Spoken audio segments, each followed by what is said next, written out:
sicurezza con rotonde e misuratori di velocità, a dirlo il prefetto di Venezia, Darcopellos, dopo l'ennesimo incidente in cui hanno perso la vita 3 persone.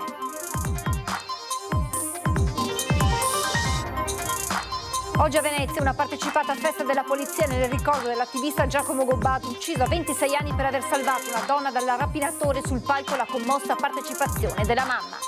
Restituita dai carabinieri al parroco di Saronara, la foto di Giulia Cecchettin rubata lo scorso marzo da un anziano di Verbania è stata riposizionata sull'altare. Ne prendo atto, il governatore Zaia secco sulla bocciatura della consulta al terzo mandato, delusione della Lega con Stefani che dice penalizzato il governatore più amato. È in fase di organizzazione il corteo acqueo per chiedere la liberazione di Alberto Trentini, il cooperante di Densi in arresto a Caracas dal 15 novembre, la speranza di un segnale positivo per Pasqua. La necessità di bonificare l'area in cui sono stati inscatolati tonnellate di residui industriali scaricati lungo la gronda lagunare dell'Osellino approderà in Senato con l'interrogazione del senatore PD Martella. Il tennis entra nelle scuole superiori di Mestre con una nuova specialità per coinvolgere i giovani nello sport in una fase delicata della loro crescita. Buonasera, ben ritrovati con l'edizione veneziana dei nostri telegiornali. Dunque in primo piano la sicurezza sulla statale Romea. Dopo il triplice mortale di martedì interviene anche il prefetto di Venezia Darcopellos con una serie di proposte. Un nuovo tracciato alternativo all'attuale strada Romea e un commissario per la sua messa in sicurezza. Tra le proposte dei sindaci dei territori attraversati dalla statale 309 funestata martedì scorso dall'ultimo, l'ennesimo incidente mortale costato la vita a ben 3 persone, 3 amici di Ferrara finiti con l'auto in cui viaggiavano contro un tir. Un triste primato questo della strada veneta della morte, così definita visto il record dei 100 sinistri registrati nel 2023. Viabilità importante per la quale interviene anche il prefetto di Venezia. Tutta una serie di piccoli interventi come la costituzione di rotonde, come l'utilizzo di strumenti di misurazione della velocità che possono contenere il fenomeno degli incidenti stradali. Ogni vita persa sulla strada è un dolore per tutti. Ragionamento che si snoda su 2 fronti e tiene conto anche del problema strutturale della Romea. Che coinvolge degli impegni più consistenti anche per collegare 2 realtà importantissime che partono da Ravenna fino a Venezia, sostanzialmente è una viabilità importante. Strada che rappresenta un bagno di sangue, così il sindaco di Chioggia che si rivolge ad ANAS e Regione. Noi abbiamo sempre chiesto di continuare con la messa in sicurezza dell'attuale Romea, dell'attuale tracciato e poi pensare insieme ad ANAS e anche alla vicepresidente De Berti a un nuovo tracciato alternativo all'attuale Romea. Festa della polizia a Venezia in ricordo dell'attivista Giacomo Gobbato ucciso a 26 anni durante una rapina. Sul palco la commossa partecipazione di mamma Valentina.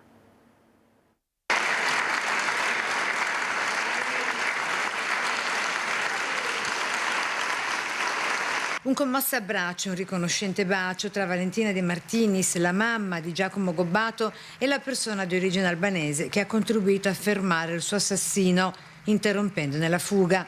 Esempio di coraggio e altruismo tra le motivazioni del riconoscimento sia per Albanese che indirettamente per Giacomo, ucciso a soli 26 anni a Mestre a settembre 2024 per essere intervenuto a difesa di una turista durante una rapina in Corso del Popolo verso la mezzanotte. Così dal palco della Scuola Grande di San Teodoro a Venezia in occasione dei 173 anni di storia della Polizia di Stato. Consentitemi nell'occasione di ringraziare la mamma di Giacomo Gobbato che ha avuto una forza straordinaria e soprattutto una sensibilità straordinaria oggi, consegnando una targa che evidentemente è un riconoscimento alla persona che ha avuto un ruolo importante nella nel fermare l'assassino di suo figlio. Cerimonia nel corso della quale il questore di Venezia, tra i tanti fatti di cronaca dell'anno appena trascorso,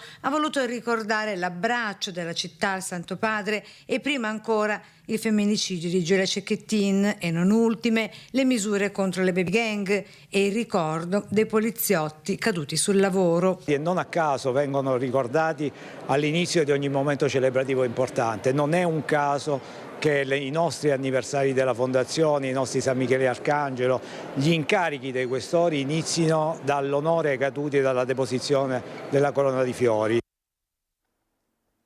Restituita al parroco della chiesa di Saonara la foto di Giulia Cecchettin rubata dall'altare della chiesa il 29 marzo scorso. La foto era stata rubata da un anziano di Verbania individuato poche ore dopo la denuncia grazie ad un'indagine lampo dei carabinieri di Legnaro coordinati dalla procura di Padova. Oggi la foto è stata riconsegnata al parroco che l'ha riposizionata al suo posto sull'altare. Incostituzionale il terzo mandato, siamo alla politica, all'indomani dello stop della consulta da Bassano del Grappa il presidente della regione Zaia prende atto dell'impossibilità di ricandidarsi alla guida del Veneto. E questa è una grande ipocrisia, abbiamo 20 regioni in Italia, 21 presidenti da eleggere, visto considerato che 2 sono in Trentino Alto Adige, abbiamo capito dalla sentenza della Corte che 5 di queste regioni non hanno nessun problema, quindi 6 presidenti non hanno il blocco di mandati, tutti gli altri sì, quindi solo alcuni sindaci e solo alcuni governatori hanno questo blocco di mandati, peraltro sono le uniche cariche elette direttamente dal popolo. Nel voler ribadire che la legge è uguale per tutti, la consulta di fatto ha rimarcato le differenze, quelle tra regioni a statuto speciale e regioni a statuto ordinario. Liberi tutti nelle prime, fermi tutti nelle seconde. All'indomani del pronunciamento della Corte Costituzionale che ha bocciato il terzo mandato per il presidente della Campania De Luca, Zaia, su cui ricade la medesima scure, sottolinea con la matita rossa una a una le contraddizioni. E sono felice per Maurizio Fugatti che nel giorno della sentenza contro la Campania è riuscito a farsi approvare una legge che prevede lo sblocco dei mandati a Trento. Questa è la dimostrazione dell'ipocrisia di questo Paese. Zaia prende atto dell'impossibilità di proseguire in un ruolo in cui lo hanno designato alle ultime regionali il 77% degli elettori, ma respinge i presupposti su cui si basa il dispositivo. Passa un principio per il quale, è per me inaccettabile che l'Avvocatura dello Stato vada a rinnovare in dibattito in Corte Costituzionale il principio secondo il quale il blocco dei mandati sarebbe l'unica modalità per eliminare centri di potere. Ecco, dire questo vuol dire offendere noi amministratori e dall'altro dare degli idioti ai cittadini che non è che votano i presidenti o i sindaci uscenti semplicemente perché sono uscenti, perché li mandano a casa se non gli piacciono. Altra tesi che il presidente rigetta, quella di aver complottato con il collega De Luca per il terzo mandato. Io non ho mai avuto rapporti e gestioni parallele su questa vicenda. Vincenzo De Luca l'unica volta che l'ho visto e l'ho sentito al Vinitaly in tutta questa vicenda, per cui non c'è nessuna attività all'oscuro tra governatori. Si va dal voto, dunque legittimo per la Lega chiedere di poter esprimere il candidato governatore. Quanto al suo di futuro, Zaia continua a non sbilanciarsi. Io penso a governare, dopodiché quello che farò nel mio futuro, nel momento opportuno lo dirò e dirò anche cosa penso di tutto il resto. In fase di preparazione il corteo acqueo delle remiere veneziane per chiedere la liberazione di Alberto Trentini. Ci saranno tutte le remiere veneziane mobilitate e tanti amici in barca remi domenica mattina al corteo acqueo in segno di solidarietà ad Alberto Trentini e vicinanza alla sua famiglia. La Domenica delle Palme una settimana prima di Pasqua. L'iniziativa è organizzata dal Comitato delle Amiche e degli Amici di Alberto, coordinati da Luca Tiozzo, con l'associazione Articolo 21 e grazie alla preziosa collaborazione del Comune di Venezia che, come racconta il delegato alle tradizioni e alle remiere Giovanni Giusto, si è subito messo a disposizione per contribuire e aiutare nella riuscita di questo gesto simbolico ma importante che avrà come palcoscenico il Canal Grande. Abbiamo accolto e sposato l'appello degli amici di Alberto Trentini, che hanno espresso il desiderio di organizzare un corteo acqueo lungo il Canal Grande a Venezia, e questo per tenere alta l'attenzione dell'opinione pubblica e delle istituzioni. Tutti chiedono l'immediata liberazione del cooperante 45enne italiano originario del Lido di Venezia che si trova detenuto in carcere a Caracas dal 15 novembre 2024. Alberto era arrivato in Venezuela per portare aiuto alle persone disabili. Così come è avvenuto in occasione del corteo acqueo di Marco Zennaro, si spera nel lieto fine e dopo la telefonata della premier Giorgia Meloni alla mamma di Alberto Armanda Corusso, tutti sperano in un bel segnale prima di Pasqua. Raduno delle imbarcazioni dalle ore 10 a Santa Chiara, altezza di Calatrava. La partenza invece è prevista alle 10:30 e sarà percorso tutto il Canal Grande con arrivo a Ponta della Dogana. La missione dei veneziani Beppe Caccia e Luca Casarini ha portato al soccorso riuscito di 28 persone in mare aperto. 28 persone sono state soccorse e salvate in mare grazie alla barca a vela Safira, piccola imbarcazione dell'organizzazione non governativa Mediterranean Semi-Humans, guidata dal mestrino Luca Casarini e dal cofondatore il veneziano Beppe Caccia. In attesa del ritorno in mare della nave Mare Ionio, continua la missione dei volontari con importantissimi risultati.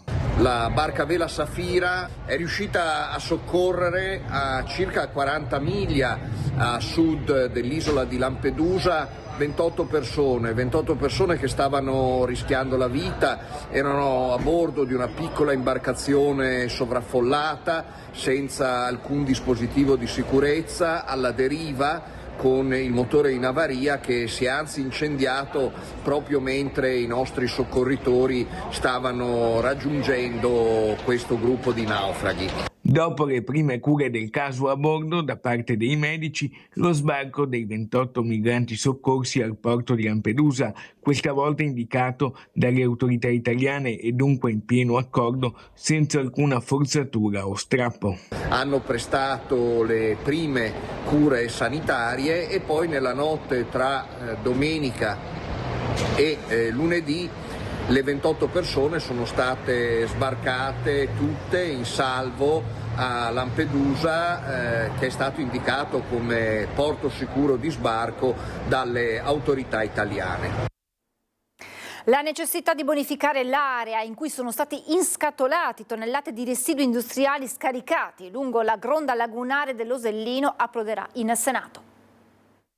Continua a uscire in vari punti della riva del liquido nero che proviene sicuramente dalla discarica, un inquinamento che va nel canale Osellino e di conseguenza nella laguna. Dopo varie segnalazioni non c'è stato ancora nessun intervento e i residenti sono preoccupati. Per questo il Partito Democratico ha organizzato un sit-in nei pressi del sarcofago che raccoglie i rifiuti incriminati, al quale hanno partecipato una trentina di persone. È evidente che sono necessari interventi non più tampone, ma invece interventi appunto definitivi che bonifichino un'area poi così delicata e peculiare per la salute dei cittadini, ma è necessario un investimento serio, anche un investimento che veda effettivamente la realizzazione di quello che doveva essere il Parco San Giuliano e quindi fino appunto a Passo Campalto, una zona bellissima, quella appunto che si affaccia sulla nostra laguna e che deve essere riqualificata, bonificata e resa fruibile per tutta la cittadinanza. La necessità di bonificare quanto prima l'area in cui sono state inscatolate tonnellate di residui industriali di Porto Marghera scaricate negli anni 70 lungo la gronda lagunare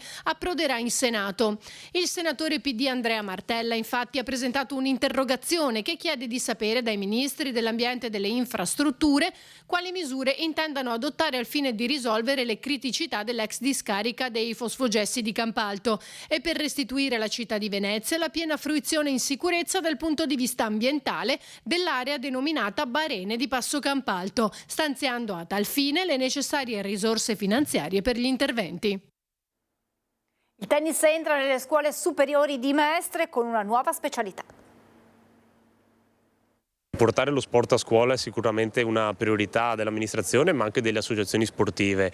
Oggi un bel progetto che coinvolge gli istituti scolastici e alcune associazioni sportive del nostro territorio. La cosa positiva di questo progetto è che è rivolto alle scuole superiori. Abbiamo tanti problemi con i ragazzi adolescenti delle scuole superiori, lo vediamo in questi giorni dalla cronaca che c'è, e fare in modo che facciano un po' di sport e che si distraggano, diciamo, con un'attività sportiva magari aiuta loro loro a stare un po' più sulla retta via piuttosto che prendere strade non certo piacevoli. Il progetto, che coinvolge 4.000 studenti degli istituti scolastici superiori di Mestre, prevede lezioni svolte durante l'orario scolastico finalizzate allo svolgimento di attività motorie.